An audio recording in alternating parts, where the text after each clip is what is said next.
Meanwhile, let's shift our focus on a new investment opportunity. India's first Nasdaq exchange-traded fund, which comes from Motilal Oswal Asset Management Company. Why should it be in your portfolio? Is it diversification? What are the kind of returns you can expect? Just all the fundamentals of this investment opportunity. We are joined by Rajneesh Rastogi, Senior Vice President from the company. Rajneesh, hi. Let's kick off the discussion first with why this fund. Why did you choose Nasdaq 100?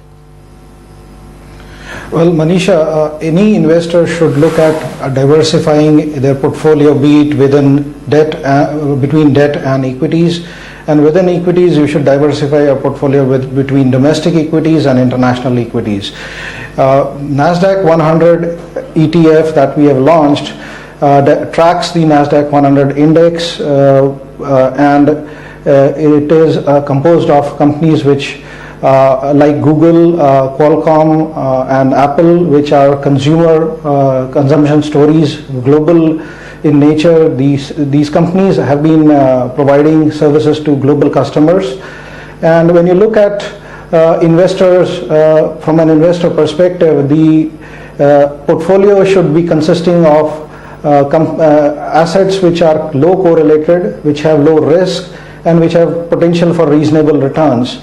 The US markets have a correlation of around 30% with the Indian markets, and in comparison the European markets have around 55% correlation with the Indian markets, and this is over the 1 year, 2 year, 3 year and 10 year periods.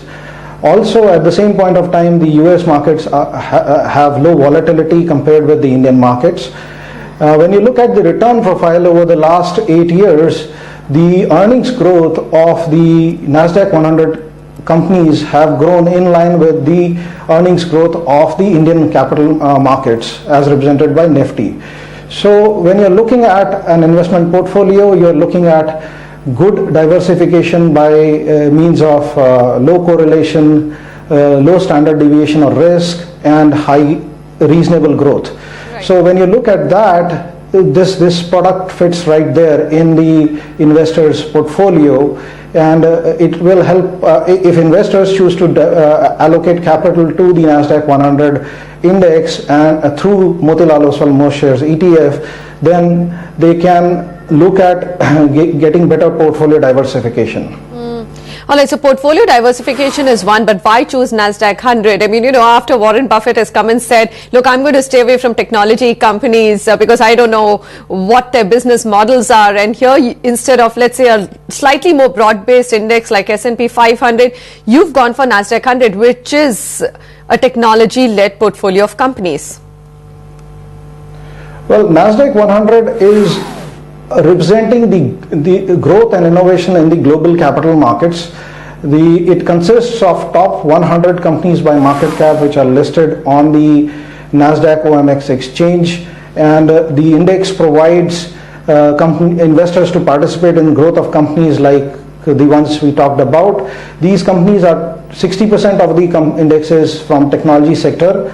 The rest 40% is from non-technology sector, which is consumers, healthcare, and retail and other sectors. So it's not just about technology, it is about innovation, it is about growth, and it is about global consumer adoption of goods and services.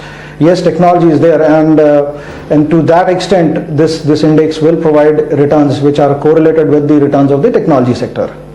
All right, we talked about the earnings growth, Rajneesh, but what about the returns? I mean, what sort of returns has Nasdaq 100 given investors if you take annualized returns over the last 3 to 5 years?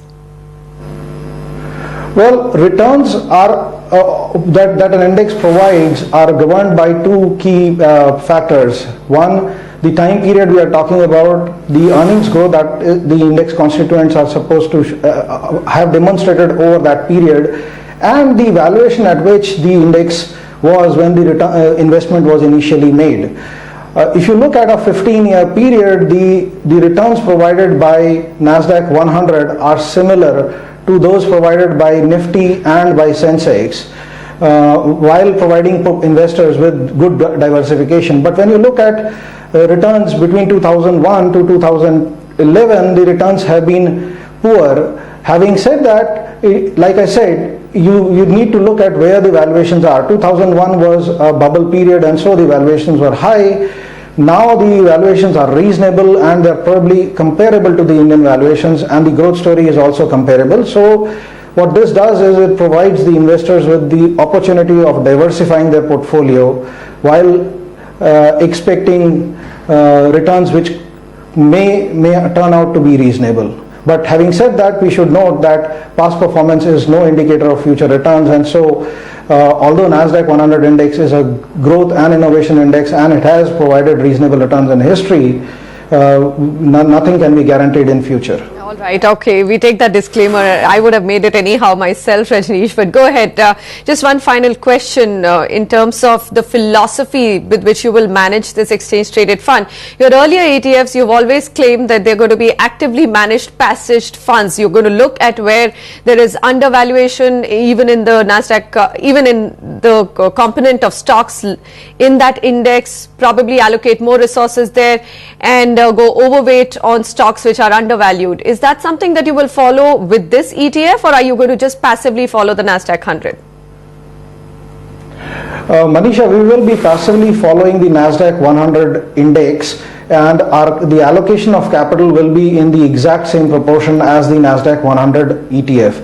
I would also like to point out that our earlier products, the CNX Midcap Index ETF that we have launched, Motilal Oswal Most Shares M100 ETF, is a passively managed ETF, and the Motilal Oswal M50 ETF, which is a Nifty based ETF, is also passive in its philosophy of execution. It is active in its philosophy of capital allocation, but and so it is a quantitative product where the methodology is active in its philosophy, but the investments are passively tracking the most 50 basket, which is a fundamentally weighted basket of Nifty. Right. So all our three products are passive products.